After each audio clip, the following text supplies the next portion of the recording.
Now we have our history slot. We certainly do. Eamonn McEneaney is just about to pull back the cobwebs and Waterford treasures and bring us another chapter of history. Morning, Mary. Good morning, Ollie. Hey, listen, just before we get into it, Eamonn, I was reading an article only this morning about the British Museum. And they were saying that there's strange noises and bumps and stuff in the night and temperature changes. They're always here too. You wouldn't want to go down to the Undercroft in the medieval museum. See, there you go.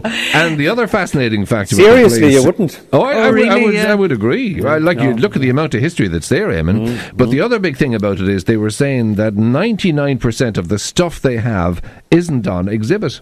That's right. It's all well. You always collect for the future too, of generations coming behind you, or if you want to do an exhibition on one particular aspect of something. I just thought it was interesting now. Yeah, it is. Yeah. So you going around with your flash lamp at night looking for ghosts? No, don't be looking for them.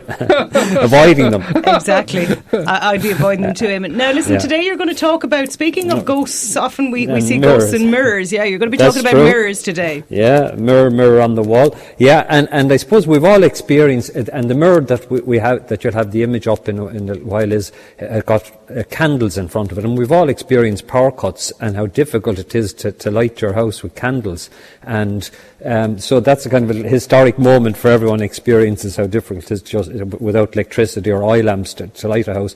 And in the 18th century, of course, there were no oil lamps, and everybody needed candles to light their house, and even the very wealthiest people thought candles were expensive, because of course in the big houses they'd only have beeswax candles, which were really, really expensive. And even up in Carton House, the lady of the house there was always inviting people early so that the dinner would be over, because she had to light all the candles in the chandeliers she imported from Venice. But anyhow, we have these wonderful mirrors, and the image shows there with two candles in front, and you always put mirrors on the window walls first. And the idea was that at night time then you put a pile of candles in front of them, and the mirror reflected back the light of the candles. Okay. And these are called pier mirrors, and you always had a table, and ones we have in the drawing room here in the palace are beyond any doubt. They're in all the books on Irish furniture. The finest three mirrors ever made in Ireland. They're absolutely unbelievable, done in the Chinese Irish. They're Irish, but there's Chinese influence on them, because that was the fashion at the time. And then the other two mirrors, which is the one you're going to show in your image, it was made in. They were all made in Dublin. Is made the earlier ones were made in 1750, about 1753 for the Taylor family, and these other round ones are much smaller, with candles made as part of the mirror, and were made by Jackson of Dublin in 1810 on the 10th of July, and it's really one of these great things in history. I know maybe the public wouldn't get excited about it, but we get excited when the actual bill is on the back of them, and where they were made. And the great story about these two sets of mirrors, and we have them where they should be on the walls beside the windows, so that at night then they throw the light into the room when you put the mirror in front of them. But what did you call them? Was the term you used there, Eamonn? Pier mirrors? They're pier mirrors, because they're on that piece of stonework between each window. Gotcha. Yeah, and anyway, in the about 1815, the mirrors that we have they're from a house called Stoneville down in Rathkeil in County Limerick, and the ones in the drawing room are from Headford House in County Meath. And the people down in Stoneville, he was a dean, a Church of Ireland dean, so therefore he's a married man, and he had a very, very beautiful wife. And as history, a chance would have it, the British government appointed Lord Headford to go down to represent them down in Limerick. And he used to visit the local dean there, and he took a fancy to the dean's wife. Now, Lord Headford at this stage was an older man. He owned the mirrors that we have in the drawing room, and in the dining room, mirrors belonged to the dean and his wife. And so you can imagine the dean's wife looking in these mirrors before she went out to meet Lord Headford. Anyhow, the dean found out about their clandestine relationship, and the whole thing came to court. And what's interesting about the court case is the first time in Irish legal history that a man sues another man for having criminal knowledge of his wife. Wow. Okay. And in fact, he was given, Lord Headford, who would have looked at his appearance in the big mirrors we have in the drawing room.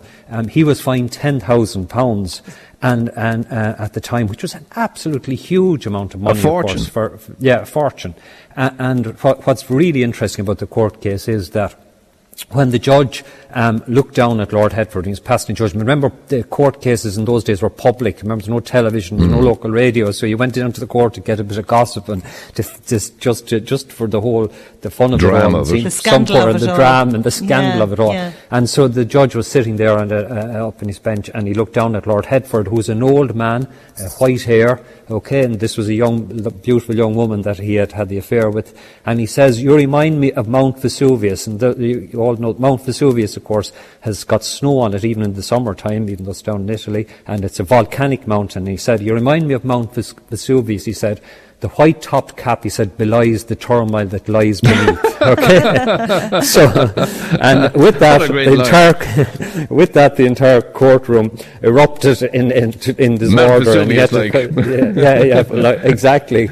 And poor Lord Hertford, anyway, to pay the Dean Massey in Limerick £10,000 for having criminal knowledge of his wife. My and that's God. the lovely story that links those two mirrors, and they are, in fact, some of the finest mirrors. Any book on Irish furnishings and things like that, these mirrors are actually in them. So we're very lucky to have them.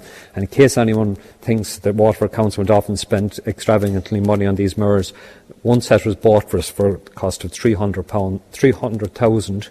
The big Hertford mirrors, they're the finest mirrors ever made in Ireland, and the other ones, a lady bought them for us for £30,000. Wow. So, again, I can't emphasise enough the generosity of the people of Waterford. Are they on display in the Bishop's Palace? In the palace, yeah. I was going to say, and they're in adjoining rooms. One is in the 19th century ones are in the dining room, and the 18th century ones are in the drawing room. Nice Very one, good. Eamon. All that'll be online as usual if you want to listen and back. All that's online. Exactly. WLRFM.com if you want to listen back on any of the Eamon is off now to check his look. Yeah, in the to mirror. have a look in the mirror. Yeah, sure. Thanks a million, Eamon. Talk to you tomorrow. Bye-bye. Bye.